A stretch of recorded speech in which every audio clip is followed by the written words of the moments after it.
En principio, quiero agradecer al comité científico encargado de la organización del Quinto Congreso Internacional de Género Fantástico, Audiovisuales y Nuevas Tecnologías la selección e inclusión de la propuesta que ahora paso a presentar. Síntomas de ficción especulativa y alta fantasía en la pintura de Remedios Varo. La pintura de Remedios Varo siempre se nos presenta como un misterio, pues algo oculto parece pretender revelarnos. Cuadros repletos de una gran descarga imaginativa que, debido a las paradojas ahí contenidas, dislocan nuestro sentido transportándonos a pensar en fantasiosos mundos paralelos de ficción.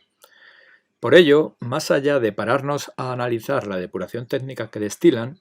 de hermosa estructura geométrica interna, es precisamente desde lo que nos pueden transmitir estas ficciones, ese personalísimo mundo imaginado donde se combinan elementos próximos a lo científico, lo esotérico y mágico, hasta lo místico o espiritual, donde queremos detenernos para poder conectar su pintura surrealista con el género de lo fantástico y más específicamente con lo que se ha venido denominando como ficción especulativa y alta fantasía. Previo al análisis planteado, hay que tener en cuenta que en literatura la ficción especulativa supone historiográficamente una categoría que, a partir de una invención, puede poseer cierto carácter histórico o tener conexión con algunos eventos reales, implicando grados elevados de fantasía e imaginación que pueden derivar en escenarios de terror, utópicos, distópicos, apocalípticos o ucrónicos.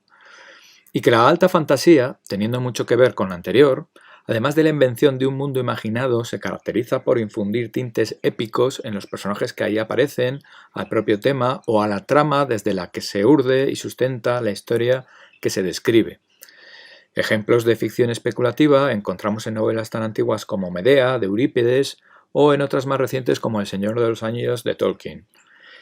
Y de alta fantasía, en esta misma aventura de Tolkien citada, o en la saga La Rueda del Tiempo, de Robert Jordan. No obstante, más allá del ámbito literario, tanto la ficción especulativa como la alta fantasía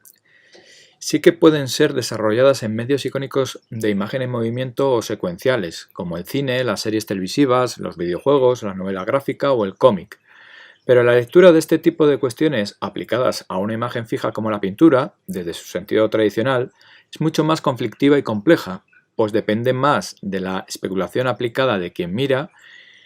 y lo que esa imagen pueda evocar.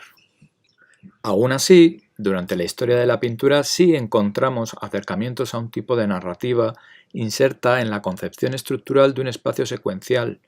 donde el mismo espacio de representación se compartimenta por viñetas generadas por la misma partición espacial que establece una construcción arquitectónica. Un recurso que, en cierto modo, también Varo utiliza para sus escenas. Esta circunstancia la encontramos en Fra Angelico o Hans Memling, por ejemplo, aunque también existan otras formas de concepción multiperspectivista en pintura en otras manifestaciones como en la pintura secuencial egipcia o en el cubismo. Así, para conectar géneros que se originan en la literatura y aplicar sus características a la interpretación pictórica, a una escena representada desde un único punto de vista, hemos de recurrir a lo que en pintura se ha denominado como momento o instante pregnante o fecundo, en tanto que representación que sintetiza el momento álgido de una supuesta secuencia más larga, como si seleccionáramos el fotograma más icónico que resume toda una película. Un recurso aprovechado en pintura que hace concebirla como una obra abierta. Es por tanto, una de las vías por las que, recurriendo a Lessing en Laoconte o los límites de la pintura y la poesía, donde compara el punto de vista único con el multiperspectivismo de la poesía, se puede hablar de un tiempo artístico inacabado. Un punctum temporis considerado siempre en cierta suspensión, como dilatándose a favor de cada nueva interpretación vertida sobre la obra, dando pie al placer del espectador como agente siempre invitado a completarla desde la base de una kantiana autonomía del arte, la misma que abrirá las puertas a la expresión existencialista del romanticismo y más allá a los postulados desarrollados en las primeras vanguardias, como en el caso concreto del surrealismo. Siguiendo esta misma senda, en la creación de las aves, Varo muestra un peculiar modo de dar vida al dejar pasar una de luz por una lupa, como si de una especie de alegoría de la pintura o la literatura se tratara, en tanto que expresiones que trascienden en el tiempo a su mismo soporte y a su autor. Es, por tanto, mencionado tiempo en pintura que analiza, por ejemplo, Umberto Eco y Omar Calabrese, el que da lugar a la implicación del espectador en la obra. Ese momento pregnante representado, que será más fecundo cuando más requiera de la agudeza interpretativa del espectador, es por el que podemos acceder a toda la parte especulativa necesaria para enlazar con cuestiones narrativas que desarrolla la literatura. De hecho, es Diderot, en su ensayo sobre la pintura, quien considera que la efectividad de una obra de arte se mide por cómo deja volar y jugar la libre imaginación del receptor. Dependerá, por tanto, nuestro análisis de esa imaginación especulativa vertida a la hora de interpretar las obras, acercando intencionadamente este análisis a la ficción especulativa o la alta fantasía que tratamos de entrever en la pintura de Remedios Varo. Desde esa conexión, en Ciencia Inútil, por ejemplo, se ve a un personaje que parece estar guardando el agua caído del cielo en botellas mediante toda una mecanicista arquitectura. No sabemos a dónde nos deparará tal proceso, pero es eso mismo lo que nos interpela a seguir en un juego interpretativo. ¿Será la escena de una aventura apocalíptica mayor? ¿Representará este personaje un héroe que mediante su acción trata de salvar su mundo? Se trataría de ofrecer en todo momento un análisis especulativo de su pintura, sirviéndonos de aquello que escribe Pere Parramón en el monográfico de la revista Brumal dedicada a lo fantástico en las artes visuales, en el sentido de que lo fantástico puede asimilarse como un constructo especulativo heterogéneo, es decir, como un atributo que posee un amplio sentido que conlleva muchas variedades, pero que en todo caso también puede actuar junto al arte visual y más concretamente, como supone el presente caso, en unión a la imagen plástica que implica la pintura. Según esta forma de ver la pintura, es perentorio un acercamiento a la pintura de Remedios Varo desde la perspectiva de lo fantástico para, posteriormente, seguir esa misma senda especulativa heterogénea que comenta Parramón, en función de continuar algunos grados más al extremo, se podría decir, al sopesar la posibilidad, en algunas de sus pinturas, de la aparición de una pictórica ficción especulativa o alta fantasía. Respecto a esta óptica de lo fantástico aplicada aquí a la pintura, René de Solier, en El Art Fantastique, afronta lo fantástico como un espacio privilegiado de la imaginación que se conecta, mediante el esoterismo, con los aspectos menos visibles de la realidad. Una concepción que es totalmente acorde con lo que Varo nos ofrece en sus imágenes. No hay que olvidar, en este sentido, y esto nos ayudará a reforzar nuestra conexión literario-plástica, que Remedios Varo se ayudó de estrategias literarias, pues también, además de pintar, escribió. Una pieza teatral concebida junto a Eleonora Carrington titulada El Santo Cuerpo Grasoso, o textos breves encontrados entre las fotografías que enviaba a su hermano Rodrigo. Todo ello en tanto que constructos creativos, tal y como califica Edith Mendoza, que le servían para la confección de sus pinturas y que posibilitan comprender más profundamente su obra. Juegos ficcionales que, como ocurre en su pintura, de un modo irónico borran los límites de la realidad. Tal es el caso del texto de Homo Rodans, su único texto publicado, en el que trabaja en 1959 a partir de una escultura con título homónimo, como relación humorística entre la ciencia y la magia que propone vías alternativas a la evolución de las especies planteada por Darwin, y a modo de visión crítica que se mofa de la seriedad del discurso científico. Un recurso que también encontramos en cuadros como Mujer saliendo del psicoanalista, de 1960, Descubrimiento de un geólogo mutante, de 1961, o Fenómeno de ingravidez, de 1963. Visiones que, entre confusas y ambiguas, conectan con el mundo de lo onírico para acceder, entre la imagen y la palabra, a una disolución de sus propias experiencias vividas a través de lo soñado y lo imaginado. Como ejemplo manuscrito de esta conexión, también encontramos las recetas y consejos para ahuyentar los sueños inoportunos, el insomnio y los desiertos de arenas movedizas bajo la cama, de 1959. Así,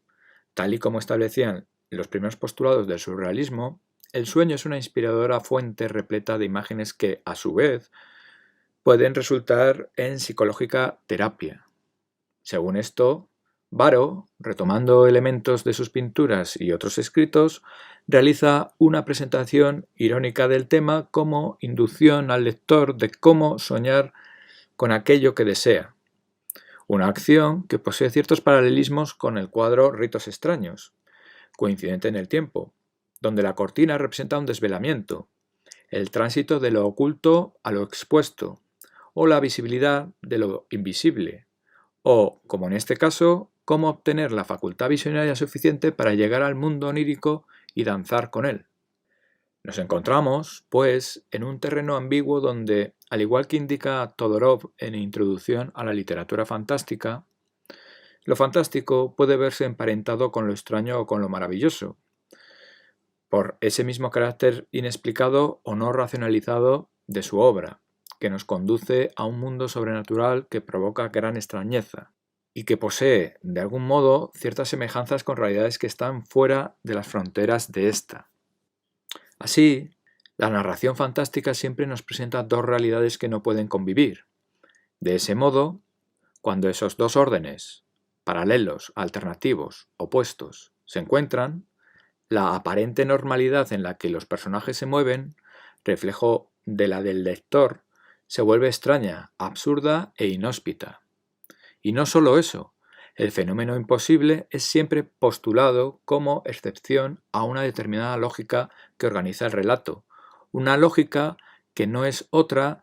que la de la realidad extratextual, escribe David Roas en Teorías de lo Fantástico. Así, solo una explicación sobrenatural de los hechos acaecidos en las escenas que nos presenta Remedios Varo, como algo inexplicable que no se puede racionalizar y acaba trastornando nuestra realidad, será la puerta de acceso para contemplar sus pinturas desde el género de lo fantástico. Siguiendo este hilo, pues veamos con qué claves interpretativas contar para ir un paso más allá, para considerarlas como constructos de ficción especulativa o alta fantasía. Respecto a la primera, y retomando lo que de ella se planteó, los cuadros de Varo suponen una invención que, desde esa tríada de lo vivido, lo soñado y lo imaginado, sí pueden conectar con una historia propia o eventos personales que han sucedido realmente y que aparecen en sus escenas disfrazadas simbólicamente. No son, por el contrario, eventos de la historia del mundo conocida, por lo que no podríamos hablar de divergencias subcrónicas, por ejemplo. En todo caso, derivado de la poética que desprenden, sí podríamos hablar de una especie de escenarios utópicos que nos tratan de revelar un mundo extrasensorial. Por otro lado, esa épica que desarrolla la alta fantasía puede verse reflejada en una especie de capacidad curativa que, procedente de impresiones mágicas de una concepción alquímica de la pintura, de forma solapada se trata de transmitir al espectador. Es decir, el carácter épico está inserto en el propio poder de la pintura. Siguiendo esta línea de pensamiento, Remedios Varo elabora todo un universo parecido al nuestro, con guiños a construcciones románicas, góticas o renacentistas, a veces en forma de elementos naturales que acotan un espacio, como sinónimo de limitación, miedo, confusión o encierro en donde se ve confinada nuestra propia construcción mental, pero donde, desde estas composiciones tan escenográficas, no existe la imposibilidad y hasta son visibles los hilos que mueven el destino de los personajes que ahí se encuentran, casi siempre alargados y de carácter andrógino, muy al estilo del Greco, y que en muchas ocasiones también aparecen desdoblados, suspendidos, atravesando paredes o emergiendo de los objetos. Todo un cosmos repleto de referencias simbólicas que vienen de antiguo y que Varo incorpora sabiamente.